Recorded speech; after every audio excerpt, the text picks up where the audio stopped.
It's been in previews. Officially out today. It's officially out today. It's been in previews since last Friday in 3D only. So we were kind of forced to see it in 3D.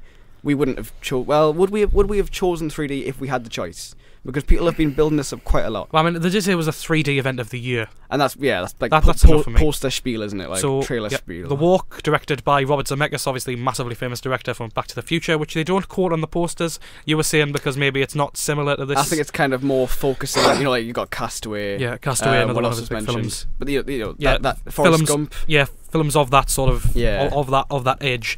That but this time following Philip Petit, played by Joseph Gordon-Levitt. It's a biographical film, obviously following obviously if you've seen the film Man on Wire. Yep. Obviously that was a great documentary featuring that. I watched that recently as well. Really, really good. Tells a story. It does go into the story of Philip's girlfriend and helper Annie Ali, who is obviously, and she is the helper of the story, who's the sort of the inspiration for him to do the walk, the muse. Yeah, Man on Wire covers that a lot more, but this sort of scrimps over the troubles that they had. I don't know if you want to read up on that more, if you want to say, because obviously, supposedly he went and slept with another woman after he completed the walk straight away, like one of his followers. So obviously that's a bit, a bit bad of him. But as a showman, you can definitely tell. I mean, I like Joseph Gordon-Levitt. He's a strong force. I really think he's a good lead, and I really think he's got charisma. He's got potential. He will be a massive. If he's not a massive star already, he will be in at least 5 years. Don't think he's properly A-list yet, but he will get there. But surrounded by a great cast. Obviously, you've got Ben Kingsley in there as Papa Rudy, who's one of the showmen who sort of teaches him how to walk a high wire properly and becomes a sort of mentor back home in France. But it's good to see him not as Ben Kingsley. He was. I'm sure he was. He was a few decent scenes. I'm sure he's credited. Yeah, he probably was. Kingsley, but like you know what I mean. It's like that gist where he's like, it's just getting beyond a joke now. Yeah, it is. He's got a few decent moments. Get a big role, man, Ben. Yeah. And the whole sort of entourage that he has back in New York to help him out. Like helpers, including Ben Schwartz and James Badgedale. Interestingly, I don't know, the photographer guy, I thought, like, when I first laid eyes on him, because of course we've got the 3D glasses on as well, we'll get to that, but like, I thought that was Ben Schwartz. I didn't even know he was in the film, but then he actually turns up. Oh yeah, there you go. That's so weird. Yeah, you've seen that. But I guess it's just the hair, but like the mop. It does feel like a bit of... What? The girlfriend. I'm just gonna say the girlfriend. Like, it's actually ridiculous how much she looks like Winona Ryder. Yeah, it is. I say that. Like, from certain angles, like, what? I know. Yeah, it really is. But I think the film succeeds mainly for me based on the fact that he is such a great presence, and this is a film that it puts you up there on the wire.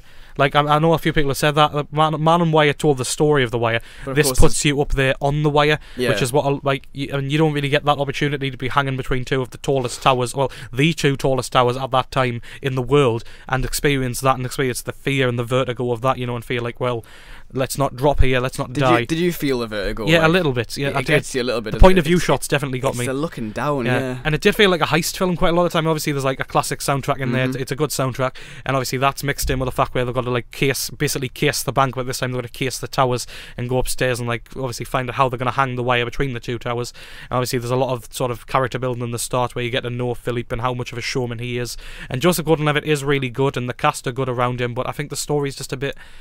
I don't know, because I mean it feels like it's lacking in a lot of areas, because obviously it is a massive feat, but I think that the story just doesn't grow satisfactorily. Did you, like me, sort of spend the whole thing waiting for the thing? Yeah, I was just waiting for the drop, basically, or waiting for the walk. Waiting for the drop.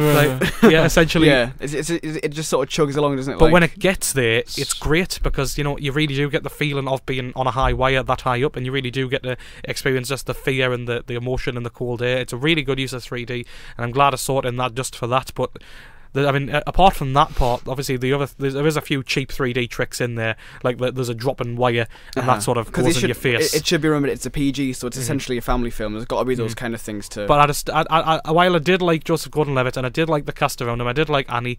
I didn't think that the story was. I just didn't care. It wasn't as interesting as the actual event. There was nothing very good about it. It was just acceptable until we got to that moment at the end, and I think it was worth it just for that, but the rest of it was just very forgettable. I think Man on Wire told the story a lot better, but obviously this has that moment where you're on the wire, and that's why I would recommend it just for that. If you wanted to just have, if you need to see a film in 3D this year that isn't Spectre, Star Wars, Jurassic World XT. Spectre in 3D? Probably. Yeah, but I think it's IMAX, not 3D. Alright, fair enough. Then go see it. Go see this, just for that. It is quite a spectacle. It's an experience, it's one of those films like Gravity where you'll be like, if you get it on DVD or Blu-ray, it's like, well, you know, I can just look to the left or look to the right, and I'm Yeah. out of it. You know. Yeah.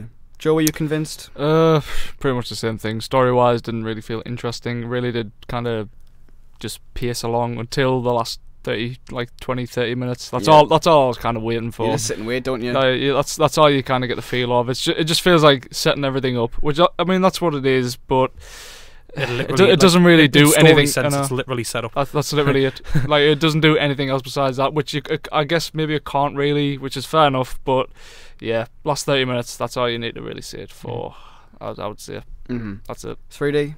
Yeah, it got to be 3D. I mean, obviously with the trailer, you know, when the camera's looming over, you feel the excitement, like, oh, I can't wait to see this in 3D, and it does. Yeah, it's obviously people being sick in the cinemas and all that. I think that's good. I think that's good publicity. That's really good. Yeah. So I mean, obviously, if you suffer from vertigo, it's probably not best for you. But I think in terms of like, I think it works in that way. It's irresponsible, but it works.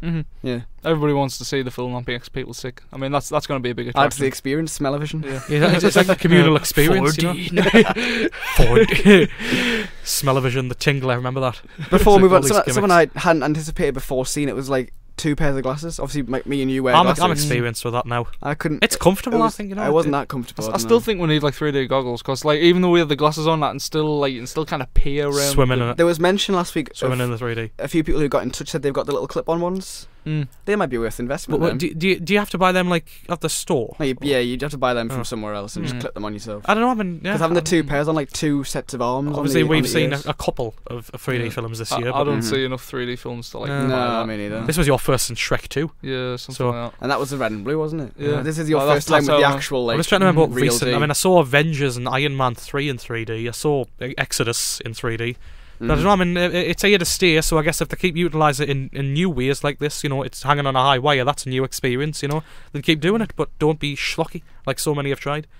Let's not mention Piranha or My Bloody Valentine. Absolutely, no. Or G.I. Joe. Let's move.